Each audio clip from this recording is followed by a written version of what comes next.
ठीक है, देखिए, तो जो अभी हम लोगों ने कंपोनेंट ऑफ वेक्टर को लर्न किया था, कंपोनेंट ऑफ वेक्टर, उसी पर एक नया प्रॉब्लम है। Next problem component of vector के ऊपर है। तो इसकी अब की बार मैंने जो वेक्टर सेलेक्ट किया है वो एक वेलोसिटी वेक्टर लिया है। पिछली बार फोर्स वेक्टर लिया था। आप कोई भी वेक्टर का ले सकते हो, फोर्स की जगह वेलोसिटी, डिस्प्लेसमेंट, एनी वेक्टर। तो सपोज ये वेलोसिटी वेक्टर है जिसकी वैल्यू 20 मीटर पर सेकंड है, और मैं ये मानता हूँ कि इसका जो ये एंगल है विद वाई एक्सिस, सपोज ये एंगल 30 डिग्री है। तो अब अगर आपसे क्वेश्चन हो, कोई अगर आपसे क्वेश्चन पूछे या कोई कहे कि फाइंड द कंपोनेंट्स, समझ गए होगे अब आपको क्या करना है अगर आप स्टेप्स फॉलो करो। Find the components of velocity vector. तो कैसे करेंगे, देखो स्टेप्स पे आना पड़ेगा आपको। बिना स्टेप्स फॉलो करिएगा कभी गलती नहीं होगी। स्टेप क्या था, आपको वेक्टर के टिप पॉइंट पे जाना पड़ेगा, वेक्टर के टिप पॉइंट, और वहां से या तो एक्स एक्सिस पर परपेंडिकुलर ड्रॉप करना होगा या फिर वाई एक्सिस पे परपेंडिकुलर ड्रॉप करना होगा। तो मैं आपकी बार वाई एक्सिस पर परपेंडिकुलर ड्रॉप कर देता हूँ। ये परपेंडिकुलर मेरा वाई एक्सिस पर आ गया। ठीक है जी, ये परपेंडिकुलर मैंने ड्रॉप किया जो वाई एक्सिस के ऊपर है, मान लो ये परपेंडिकुलर हो गया। और उसके बाद जो वेक्टर का टेल था, वेक्टर का टेल, उससे आपने इसको ज्वाइन कर दिया, वेक्टर के टेल से यहाँ ज्वाइन कर दिया। ठीक है ना, वेक्टर के टेल से इसको ज्वाइन कर दिया वाई एक्सिस को। जस्ट अ मिनट यार, एक मिनट, हाँ थोड़ा गड़बड़ हो गया। ठीक है, इसको ज्वाइन कर दिया। अब ये दो साइड आपको मिल गई। जो साइड, जैसे ये वाली साइड, क्योंकि ये वाली side parallel to the x axis है, तो इसको आप वी एक्स कह देना, वेलोसिटी का एक्स कंपोनेंट। और ये वाली side parallel to y axis है, तो इसको वेलोसिटी का वाई कंपोनेंट कह दो। ठीक है, और ये लेंथ कितनी होगी, ये जो वेक्टर आप देख रहे हो इसकी length, remember length of any vector is it's value. तो ये जो लेंथ है ये 20 है मीटर पर सेकंड में। अब आप देख लो कि वी एक्स और वी वाई ट्रिग्नोमेट्रिक रेशियो से क्या आ सकते हैं। Through trigonometric ratios v x और वी वाई की वैल्यूज क्या आएंगी, देख लो ना जी अदिति। ठीक है, शाबाश। वी एक्स और वी वाई की वैल्यू बाय ट्रिग्नोमेट्रिक रेशियोज। ठीक है ना, तो ट्रिग्नोमेट्रिक रेशियोज फाइंड कर लें, जल्दी से बताइएगा आंसर क्या आएगा। अगर आप यहाँ पर साइन 30 डिग्री यूज करते हो, तो अगर आप ये 30 डिग्री लेते हो, तो रिमेंबर जिस एंगल की आप बात करते हो उसके अपोजिट साइड परपेंडिकुलर होती है। तो जो वी एक्स है, ये वी एक्स ये इस बार परपेंडिकुलर होगा, और वी वाई इस ट्राइंगल का बेस होगा, और ये जो लेंथ 20 है ऑब्वियसली ये उस ट्राइंगल की हाइपोटेन्यूज पार्ट है। तो आप ट्रिग्नोमेट्रिक रेशियो यूज करो और बताओ क्या आंसर आएगा। पुनीत सही आंसर है, अदिति आंसर सही है। साइन 30 डिग्री, तो परपेंडिकुलर की जगह आपकी बार वी एक्स होगा, और हाइपोटेन्यूज की जगह वेक्टर की लेंथ 20 होगी। तो आप यहां से निकाल सकते हो कि वी एक्स जो होगा वो 10 आएगा, साइन 30 की वैल्यू 1/2 करके। और फिर कॉस 30 डिग्री की वैल्यू वो वी वाई डिवाइडेड बाई 20। तो वी वाई की वैल्यू इसके हिसाब से 10√3 हो जाएगी। यूनिट्स भी होंगी, यूनिट्स कंपोनेंट्स की यूनिट वही होंगी, और कंपोनेंट्स की वही यूनिट होती हैं जो वेक्टर्स की यूनिट होती हैं। जो यूनिट, अदिति सही, अच्छा पुलकित भी सही है। तो यूनिट सेम रहेंगी। अगर आपका वेक्टर मीटर पर सेकंड में है तो ये कंपोनेंट्स भी मीटर पर सेकंड में आएंगे। बट एक चीज ध्यान देना होता है, ठीक है ना। बाकी थोड़ा सा आपको यहाँ पर एक क्वेश्चन है, दैट मीन्स कि एक नोट करना होता है कि जो कंपोनेंट्स हैं वो, जो भी आप किसी वेक्टर के कंपोनेंट्स करते हो, are sign sensitive. Sign sensitive का मतलब ये होता है कि वो अपने क्वाड्रेंट के हिसाब से प्लस माइनस में जाएंगे। हाँ, अनुषा शुक्ला सही बोल रहे हो, वो अपने क्वाड्रेंट के हिसाब से जाएंगे। तो आप यहाँ पर अपना जब आंसर लिखोगे तो ये कहोगे कि जो एक्स कंपोनेंट ऑफ वेलोसिटी है वो, ठीक है, 10 मीटर पर सेकंड तो है, और y component of the velocity, ये भी आप अपना आंसर लिखोगे कि वाई कंपोनेंट ऑफ वेलोसिटी की वैल्यू 10√3 मीटर पर सेकंड है, बिल्कुल सही है। बट क्योंकि we are in the second quadrant, याद करिए कोऑर्डिनेट सिस्टम का सेकंड क्वाड्रेंट है, और सेकंड क्वाड्रेंट में एक्स एक्सिस के पैरेलल कोई लेंथ होती है तो वो नेगेटिव होती है, और वाई एक्सिस के पैरेलल लेंथ पॉजिटिव होती है। तो ये जो लेंथ है, आप याद करो वाई एक्सिस की लेफ्ट साइड पे जा रहे हो ना, वाई एक्सिस की लेफ्ट साइड पे जाने पर कोई भी लेंथ नेगेटिव मानी जाएगी। यानी कि जो वी एक्स होगा उसके आगे आप एक नेगेटिव साइन लगाओगे, और वी वाई के आगे पॉजिटिव साइन लगा होगा। That's the meaning of sine sensitive. Quadrant के हिसाब से आप बताओगे कि ये पॉजिटिव होगा कि नेगेटिव होगा। ठीक है, यहां तक समझ में आ गया। और उसके बाद एक पार्ट और आता है, कंपोनेंट्स निकालने के बाद एक पार्ट और होता है कि अब आपको इसको एक्सप्रेस करना होता है। Express the velocity vector in terms of unit vectors I and J. तो याद करिएगा, आई और जे डायरेक्शन इंडिकेटर थे, देवर डायरेक्शन इंडिकेटर। तो आप क्या करते हो, किसी भी वेक्टर को, इसको कैसे लिखोगे, किसी भी वेक्टर को लिखने के लिए तरीका ये होता है, उसका एक्स कंपोनेंट आप फाइंड आउट कर लो और एक्स कंपोनेंट के साथ आई कैप लगा करके प्लस जो उसका वाई कंपोनेंट है वो लिखो और उसके साथ लिखो जे कैप। दैट मीन्स कि इस एग्जांपल में आप कहोगे वेलोसिटी की जगह एक्स कंपोनेंट आ रहा है उसका -10 मीटर पर सेकेंड, तो इसके साथ आई कैप, और वाई कंपोनेंट के साथ आ रहा है +10√3 मीटर पर second and then j cap. तो ये भी हमारा वेक्टर का रिप्रेजेंटेशन है। This is called vector representation, और इसको हम बोलते हैं vector representation in the component form. Vector representation in component form. I cap के साथ जो नंबर है वो एक्स कंपोनेंट है और वाई जे कैप के साथ जो नंबर है वो 10√3 वो उसका वाई कंपोनेंट है। तो ये पूरी एक कंप्लीट एग्जांपल है, कंप्लीट एग्जांपल जिसका हम बहुत फ्रीक्वेंट यूज करेंगे, कई बार यूज करेंगे इस एग्जांपल को। ऐसे सिमिलर एग्जांपल्स को हम लोग कई बार यूज करेंगे कि कैसे हम कंपोनेंट फाइंड आउट करते हैं, कैसे उस कंपोनेंट का प्लस माइनस साइन डिसाइड करते हैं, और फिर उस कंपोनेंट के बेसिस पर उसको हम लोग कैसे आई कैप और जे कैप के फॉर्म में एक्सप्रेस करते हैं। ये सारा एक कंबाइंड कंसेप्ट है। All together this is a complete concept, integrated concept हैं, एक साथ इनको ज्वाइन करना होगा आपको। ठीक है, चलिए एक और एग्जांपल पे आओ, एक और एग्जांपल पे बढ़ेंगे एंड देन उसके बाद कंक्लूड करेंगे कि हाँ अब चीजें समझ आ चुकी हैं हमें। तो ये फाइनल एग्जांपल है, ठीक है, वाइंड अप करने के लिए ध्यान दीजिएगा। ठीक है, फिर से हमने एक्स एक्सिस मान लिया, ठीक है, ये हमारा एक्स एक्सिस हो गया, और फिर हमारा वाई एक्सिस एज यूजुअल है, ऐसे मान लें।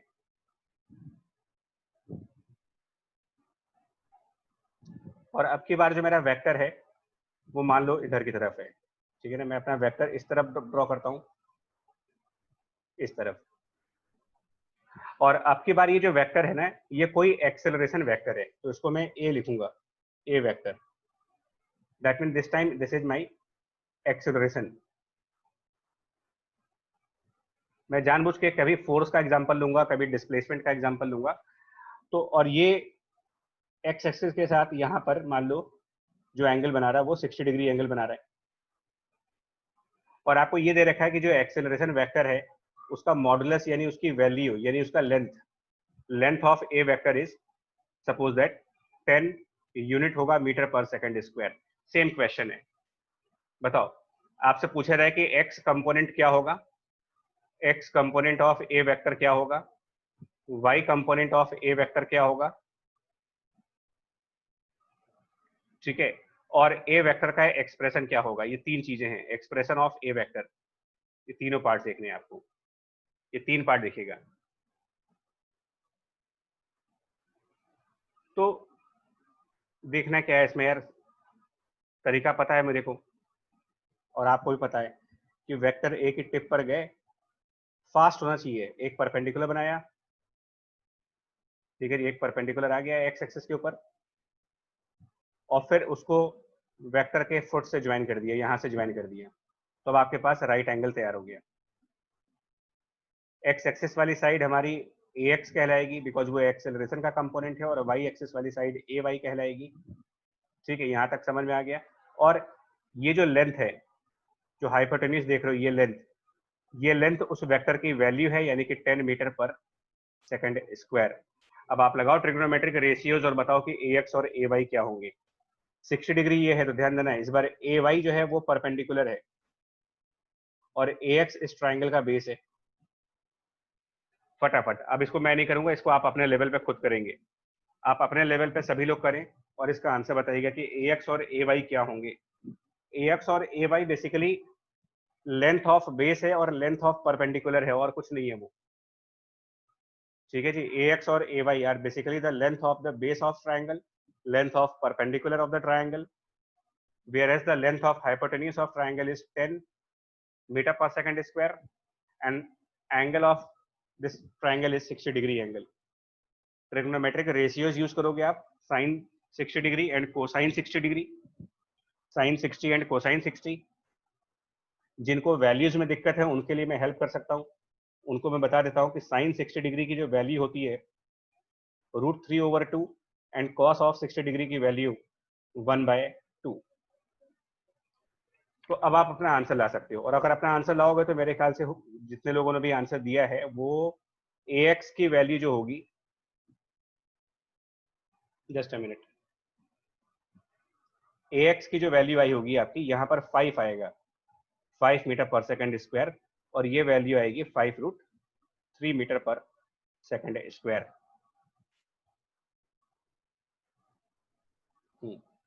काव्य सही है, साइन सेंसिटिव है। कौन से क्वाड्रेंट में है हम लोग? Fourth quadrant. फोर्थ क्वाड्रेंट में हो आप, एक्स के आगे पॉजिटिव साइन होना चाहिए और वाई के आगे नेगेटिव साइन होना चाहिए। ये इसके कंपोनेंट्स होंगे। अब एक्सप्रेशन क्या है? जो उसका एक्स कंपोनेंट है वो लिखेंगे 5 मीटर पर सेकंड स्क्वायर एक्स कंपोनेंट, इसके साथ आई कैप, और -5√3 मीटर पर सेकंड स्क्वायर, और इसके साथ जे कैप। ये हो गया आपका पूरा पूरा आंसर। इस तरीके से फाइंड आउट करते हैं। मतलब सही है, ठीक है। ये आंसर देखिए आपने, ये सही है। इस तरीके से आप कंपोनेंट्स में निकाल सकते हो और वेक्टर को एक्सप्रेस भी कर सकते हो आकाश। ठीक है, तो ये सॉरी, वैसे ये इजी टॉपिक है यार, मतलब बता रहा हूँ आपको, अगर सिस्टमेटिक चलोगे तो ये टॉपिक इजी है, कंपोनेंट्स निकाल सकते हो। देखिए, अगर मैं कभी कभी क्या होता है ना, यहाँ पर एक और पॉइंट आपको समझाना चाह रहा हूँ। कभी कभी आप डिफरेंट टाइप की कोऑर्डिनेट सिस्टम देते हो। Sometimes you can have a coordinate system in the tilted form. Tilted form देखिए कैसे दिखाता हूँ मैं आपको, एक और एग्जांपल लेंगे यहाँ पर।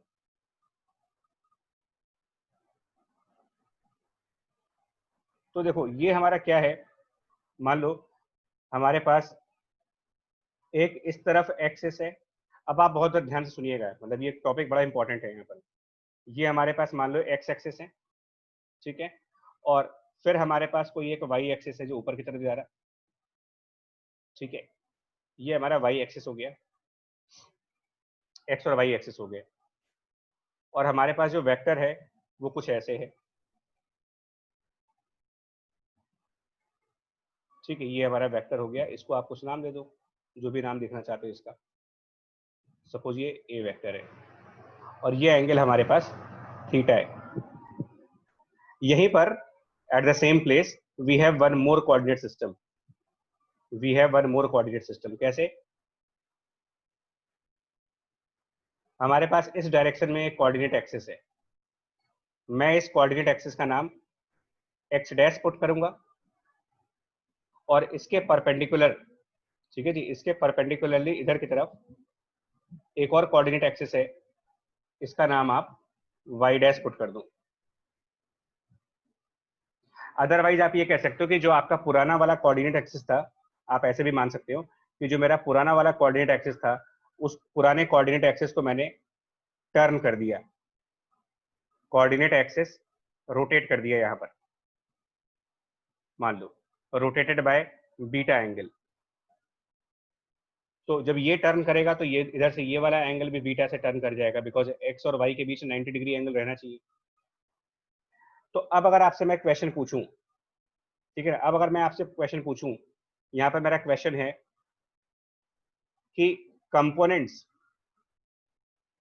ठीक है ना, कंपोनेंट्स ऑफ ए वेक्टर, ठीक है, फॉर एक्स एंड वाई कितना होगा, फॉर एक्स वाई। और फिर मेरा यहां पर क्वेश्चन है कि components of the same vector a for x dash y dash क्या होगा, एक्स डैश वाई डैश। तो आप दो अलग अलग तरीके के कोऑर्डिनेट सिस्टम ले रहे हो, एक नॉर्मल वाला कोऑर्डिनेट सिस्टम जिसको आप अभी तक देखते आए हो, और एक टिल्टेड कोऑर्डिनेट सिस्टम। तो अगर आप स्टेप्स फॉलो करोगे तो दिक्कत नहीं होगी, स्टेप्स को अवॉइड करोगे तो प्रॉब्लम में आ जाओगे।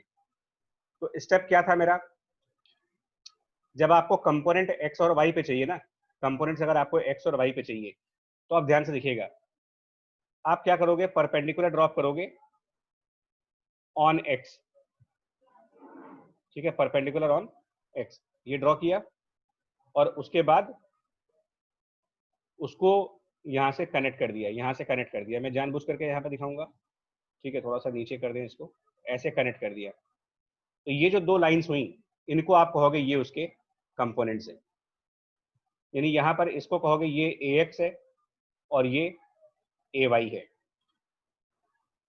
ठीक है, इस तरीके से कहोगे। और इसको हम अलग से, इसका फिगर अलग से दिखाएंगे ताकि आप कंफ्यूज ना हो, इसका फिगर मैं अलग से ड्रॉ करना चाहूंगा। तो इसका फिगर अगर आप अलग से देखो तो ये हमारे पास ए वेक्टर था, ठीक है, इस तरफ ए वेक्टर था। फिर हम लोगों ने क्या किया था, यहाँ पर क्या किया कि यहाँ पर ऐसे करके दो परपेंडिकुलर ड्रॉप किए।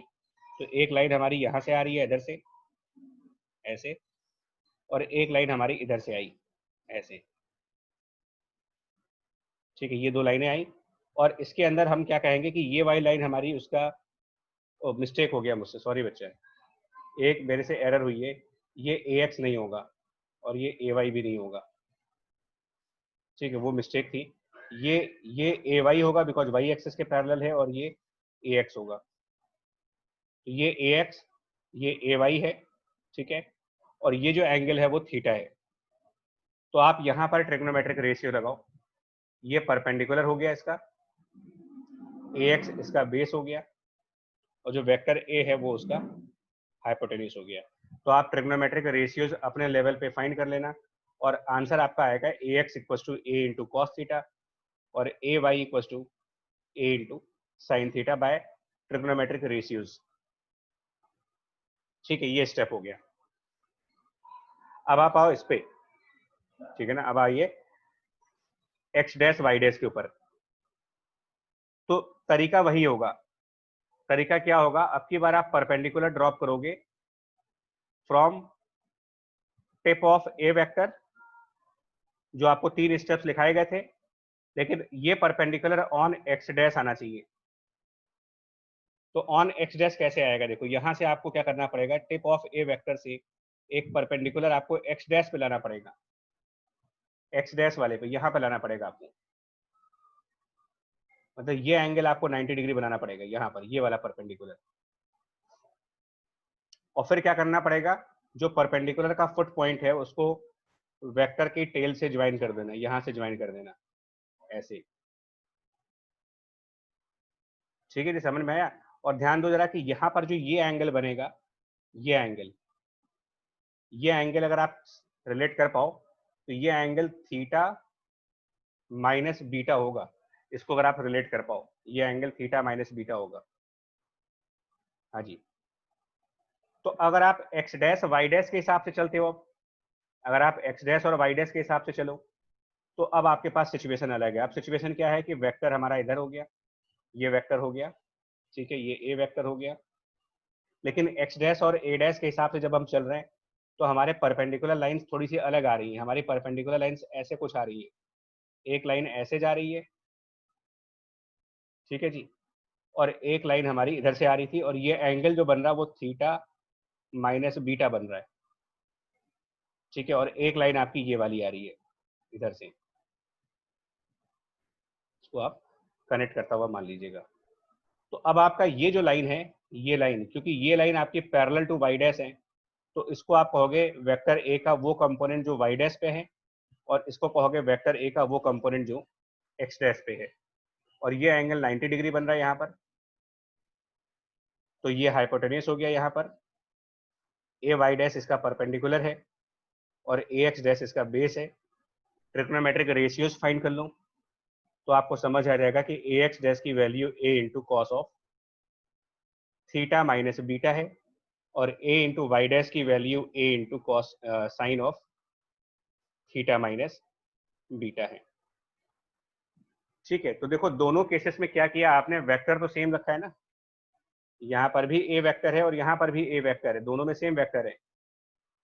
लेकिन इस केस में वेक्टर को आप एक्स और वाई पे कंपोनेंट कर रहे हो, और यहाँ पर वेक्टर को एक्स डैश और वाई डैश पे कंपोनेंट कर रहे हो।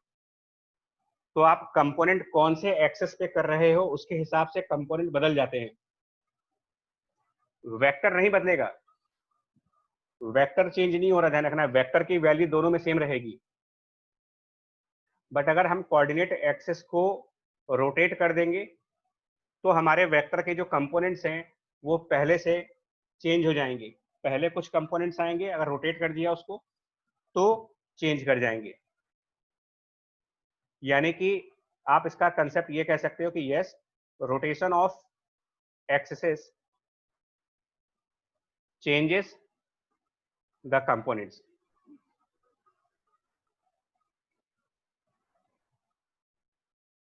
But not the vector.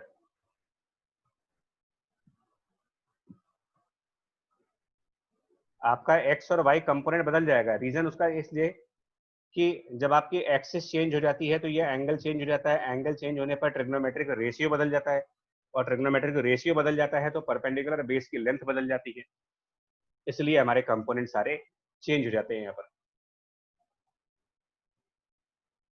ठीक है, ये पॉइंट समझ में आ गया आपको। तो जब भी आप कंपोनेंट बताओगे तो आपको ये बताना पड़ता है कि कोऑर्डिनेट एक्सिस कौन सा है। बिना कोऑर्डिनेट एक्सिस के कंपोनेंट बताना इनकम्प्लीट आंसर होता है, क्योंकि सेम वेक्टर के कंपोनेंट अलग अलग कोऑर्डिनेट सिस्टम्स में अलग अलग आते हैं। तो आपको ये बताना पड़ता है कि in which direction you have considered the x axis and in which direction you have considered your y axis. Without specifying your x axis and y axis, it is incomplete to communicate about components of vector। ठीक है,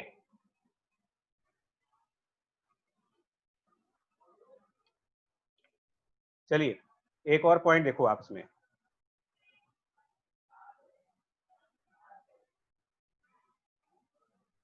अब आप बताओ यहां पर क्या answer आएगा। अगर मान लो हमारे पास ये एक्स एक्सिस है और हमारे पास ये कुछ वाई एक्सिस है, मान लो इधर की तरफ। ठीक है, ये हमारा वाई एक्सिस हो गया, और अब की बार जो हमारे पास वेक्टर है वो इसी एक्सिस पर है, मेरा वेक्टर एक्स एक्सिस पे ही है। ठीक है जी, मेरा जो वेक्टर है वो एक्स एक्सिस पे ही लाई कर रहा है, यानी ये मेरा वेक्टर है, vector is on the x axis. बताना क्या आंसर आएगा। ये ए वेक्टर है जो एक्स एक्सिस के ऊपर है। तो अब बताओ इसका एक्स कंपोनेंट क्या होगा। X component of a vector क्या होगा और y component of a vector क्या होगा। तो एक बार फिर अपने स्टेप पर आओ। स्टेप क्या था, वेक्टर के टिप पे जाना है मुझे, तो टिप पर आ गए। अब आप इस टिप पॉइंट से परपेंडिकुलर ड्रॉप करो वाई एक्सिस पे, परपेंडिकुलर ड्रॉप करो वाई एक्सिस पे। तो इस टिप पॉइंट से मेरा एक परपेंडिकुलर जाएगा वाई एक्सिस पे, ये आ गया परपेंडिकुलर। ठीक, परपेंडिकुलर आ गया। अब यहां पर उस परपेंडिकुलर का फुट पॉइंट है, फुट ऑफ परपेंडिकुलर, और यहीं पर वेक्टर का टेल भी है, टेल ऑफ वेक्टर भी वहीं पर है। तो जब इन दोनों को मिलाओगे तो कितनी लेंथ आएगी। जब दोनों सेम पॉइंट पर हैं तो इन दोनों के बीच में 0 लेंथ होगी।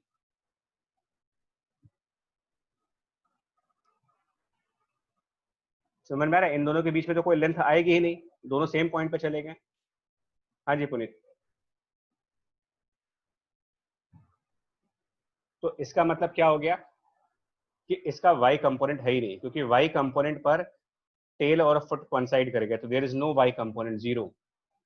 और x कंपोनेंट क्या होगा, फुट ऑफ परपेंडिकुलर को इसके टिप पॉइंट से मिलाओ, यही x कंपोनेंट है, यानी a। ठीक है, सिमिलरली अगर कोई वेक्टर आपका y एक्सिस की तरफ हो, अगर आपका कोई भी वेक्टर हो जो y एक्सिस पे लाई करता हो, ठीक है ना, मान लो ऐसे करके, और अब आपसे कहा जाए कि जो वेक्टर है वो वाई एक्सिस के ऊपर है, ठीक है, मान लो ऐसे, vector is on the y axis,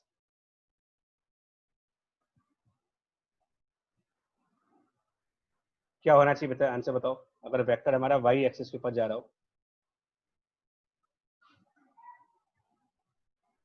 ऐसे हो मान लो वाई एक्सिस के ऊपर, क्या बोलोगे इसका कंपोनेंट क्या होना चाहिए? ठीक है, ये अगर ए वेक्टर है तो इसका वाई कंपोनेंट और एक्स कंपोनेंट, यानी ए एक्स पूछा जाए और ए वाई पूछा जाए, तो अब की बार सेम प्रोसेस लगाओ, लगाओ सेम प्रोसेस, इसके टिप पॉइंट से परपेंडिकुलर लाओ, तो इसके टिप पॉइंट से परपेंडिकुलर लाओगे तो एक्स एक्सिस पर कोई लेंथ ही नहीं बनेगी, तो no length on the x axis and a is on the y axis.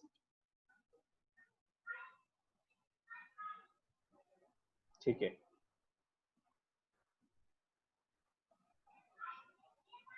ठीक है, समझ में आ गया आपको? तो अब आपका कंपोनेंट वाले कंसेप्ट पूरी तरीके से कवर हो चुके हैं, कंपोनेंट्स का थ्योरी कंप्लीट मैंने कवर कर लिया है, तो ये आखिरी का सेगमेंट और ये सारे सेगमेंट इंपॉर्टेंट है। ठीक है जी, तो सेशन मैं आज का यहीं पर एंड कर रहा हूँ, और बाकी की चीजें हम लोग नेक्स्ट वाले बैकअप क्लास में देखेंगे, एक और क्लास रखेंगे कल, उसमें कंप्लीट कर देंगे इसको, तब तक आप ये पूरा रिवाइज करिए। ठीक है, अभी के लिए मैं एंड कर रहा हूँ, चलिए, बाय बाय।